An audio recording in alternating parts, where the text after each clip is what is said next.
Life is perfect today. Hello, a good day to you. Welcome at Life Coaching Day number 143 by Life Coach Daniel Bellinger. The quote for today says, truthfulness is the main element of character. Wow. So, a good question for yourself to start this day with. How is your personal truthfulness? Work on it. And you will pick the fruits of your labor.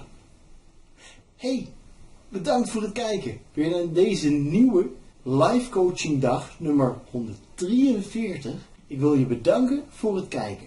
En de quote voor vandaag leert ons: betrouwbaarheid is het belangrijkste element van een goed en sterk en zelfverzekerd karakter. Dus, een goede vraag om jou deze morgen even te stellen. Hoe is jouw persoonlijke betrouwbaarheid? Hey, ik wens je er heel veel succes mee. Ik wil je vragen of je hierboven wilt abonneren op de button van mijn brainquotetv.com. Hey, bedankt voor het kijken en tot morgen. Life is perfect